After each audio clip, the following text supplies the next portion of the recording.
Imagine waking at 2 a.m. to an impossible glow beyond your fence, a hush that shouldn't be, humming with stolen electricity. When my neighbor Karen decided to siphon power from an electrical engineer, she had no idea she'd spark a fury that would rock our entire cul-de-sac. This wasn't just about an extension cable. It was about every time we've let entitlement slip by unchecked. By the end of that night, two futures, hers and mine, changed forever.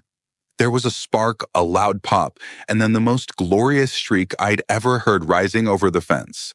Karen, my entitled neighbor, was screaming like her designer sneakers had caught fire. Technically, it was her son's ATV charger that had burst into sizzling sparks. And technically, she had it coming. You don't steal electricity from an engineer and expect to waltz away with no consequences. Not after I warned her to stop. Not after she smugly told me, "It's just a little juice. Lighten up." Well, I lightened up, all right. I lit her entire backyard with enough voltage to toast that off-brand ATV like a bread slice at breakfast. But to understand the sweet crackle of karmic justice, you need to know how we arrived at that explosive moment. It didn't begin with arcs and shrieks. It started with a subtle blip on my home energy monitor. See, I'm not just a random guy with a multimeter and a grudge. I'm a certified systems engineer who designs power infrastructure for data centers. Electricity is my love language. So when my solar inverter began logging phantom drains during off-peak hours, I noticed.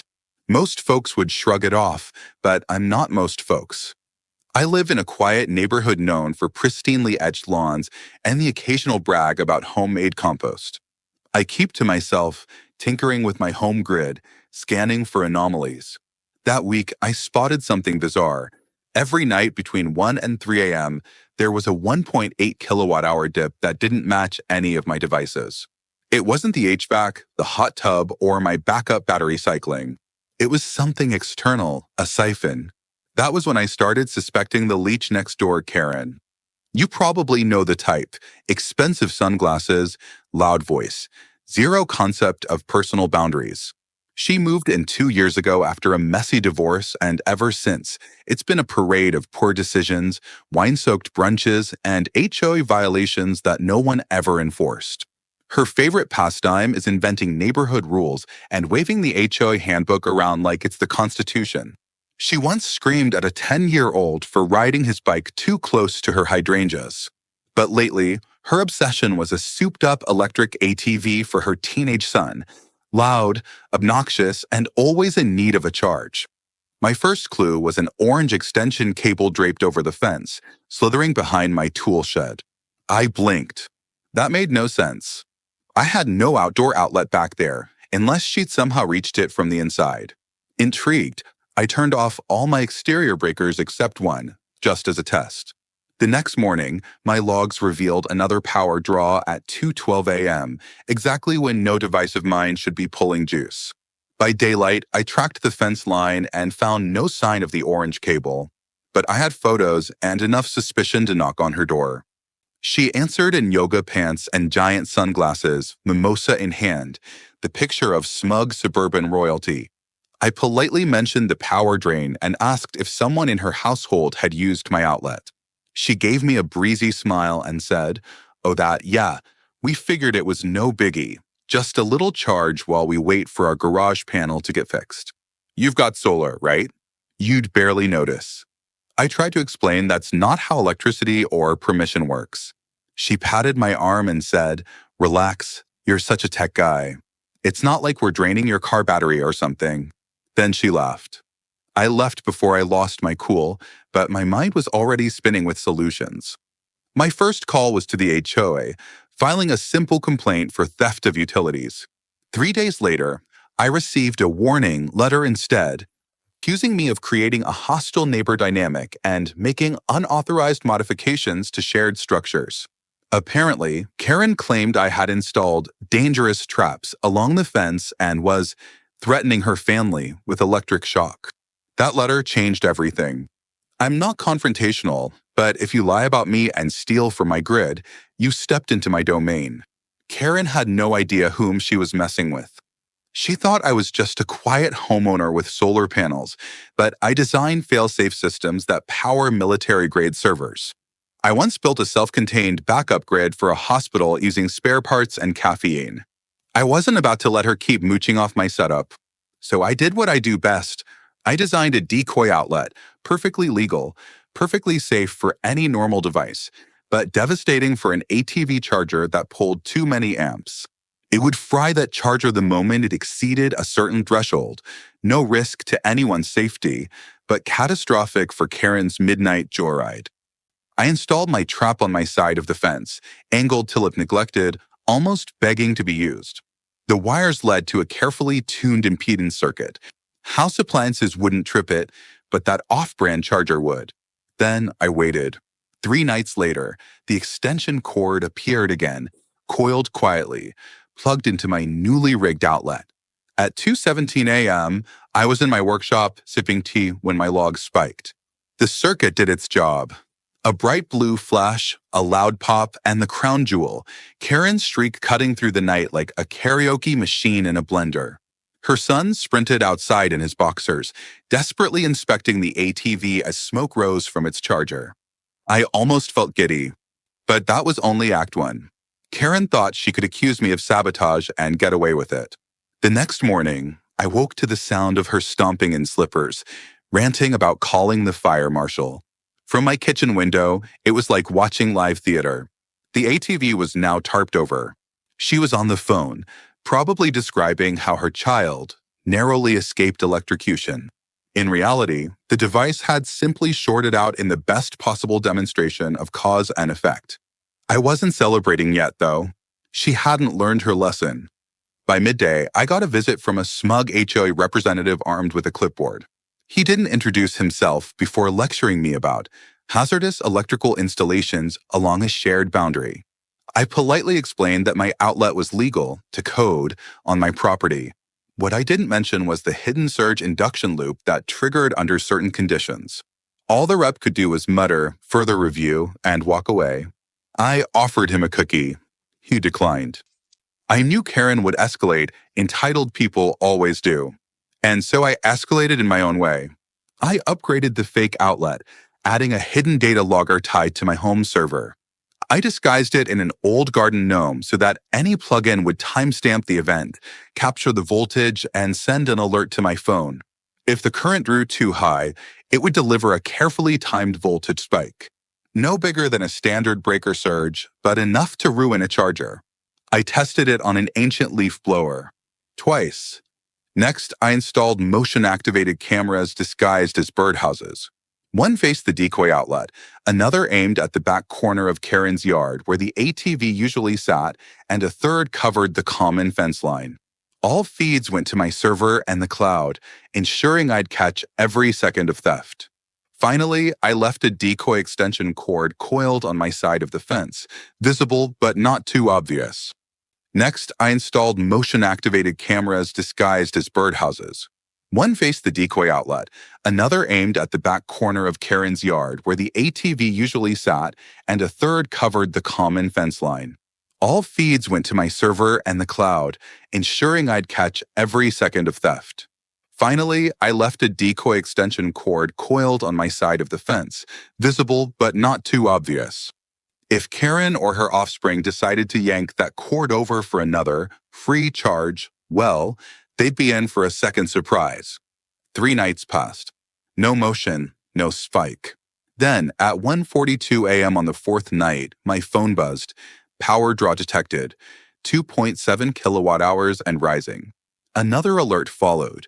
Surge threshold exceeded. Event triggered. Switching to the live feed, I caught the same brilliant flash. The cord twitched, the charger sparked, and the ATV let out a pitiful weep before smoke curled from its battered housing. Karen's son, shirtless and dazed, scrambled to unplug.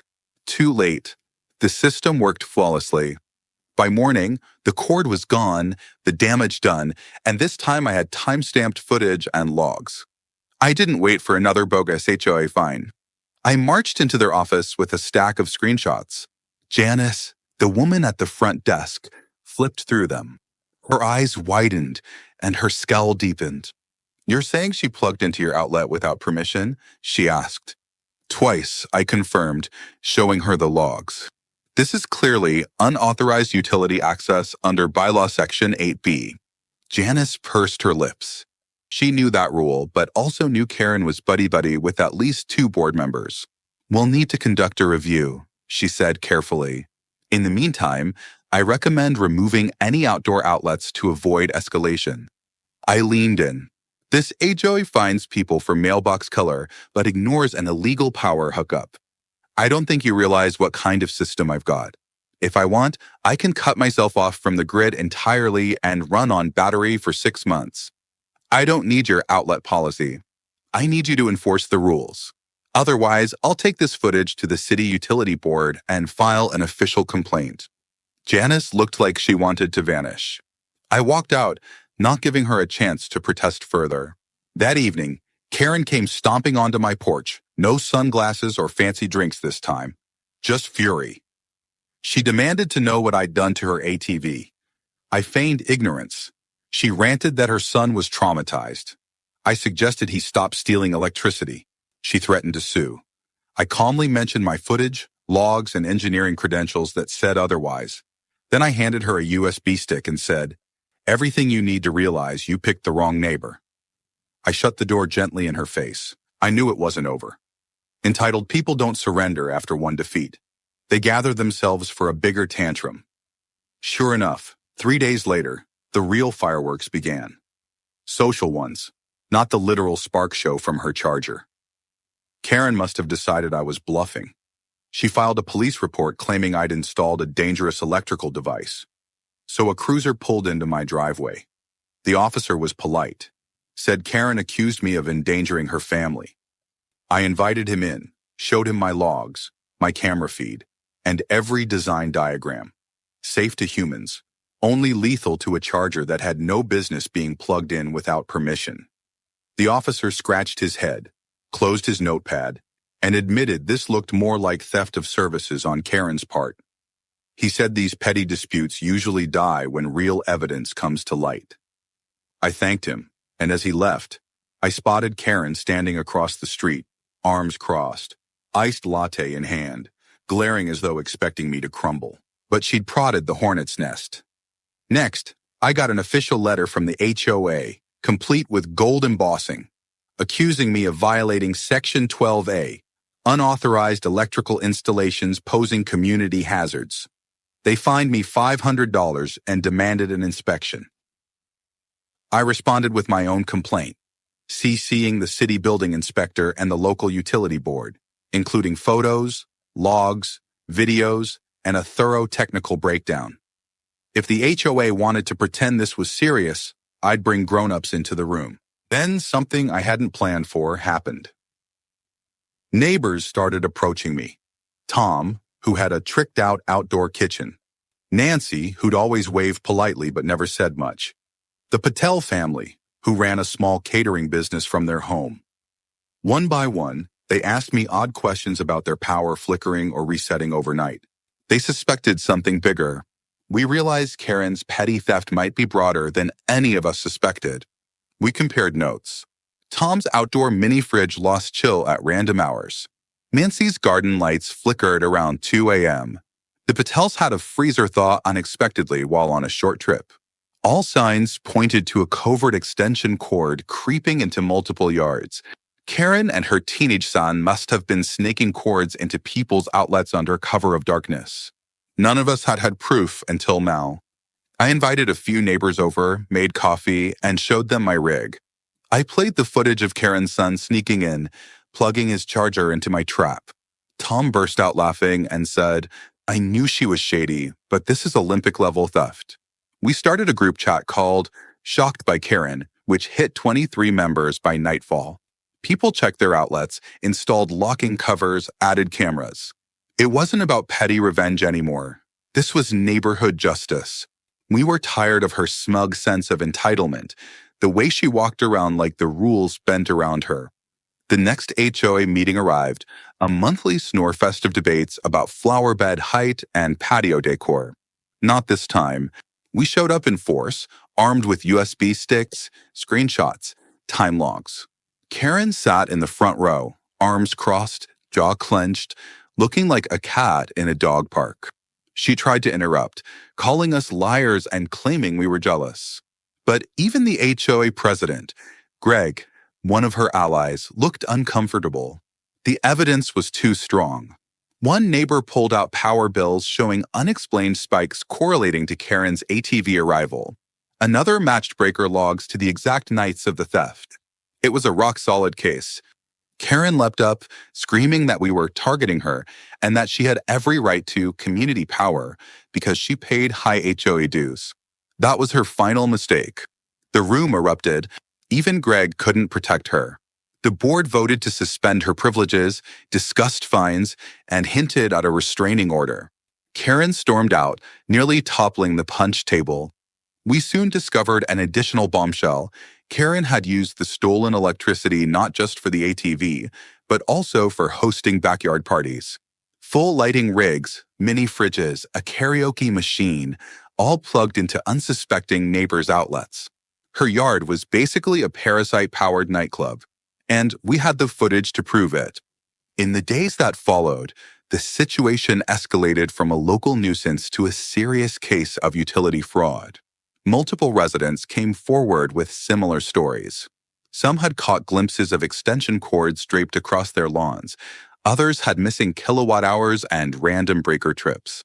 I installed more decoy systems with neighbors' permission, capturing even more data that confirmed repeated, systematic abuse.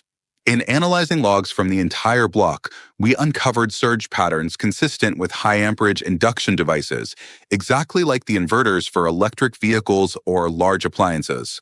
This wasn't a one-time accident. It was a months-long spree that added up to well over 3,000 kilowatt-hours siphoned from various households. The city energy auditor got involved after reviewing the compiled data. Unauthorized and unmetered use of another person's electricity, especially above a certain threshold, was a criminal offense in our municipality.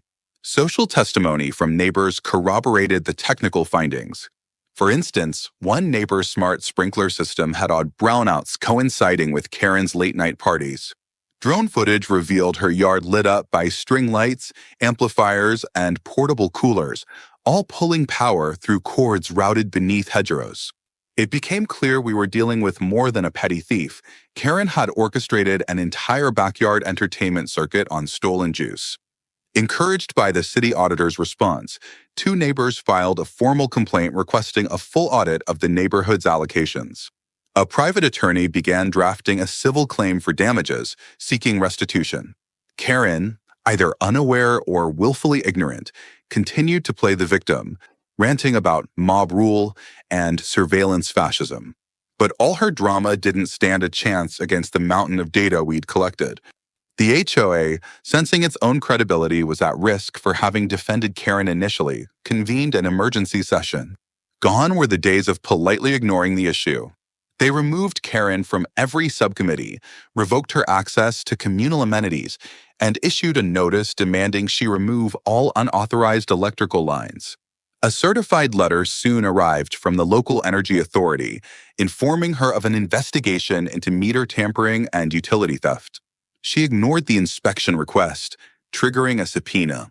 Word spread quickly, and neighbors who once feared her petty complaints felt vindicated at last. Ultimately, the utility company backbilled Karen for over $1,800 in stolen energy.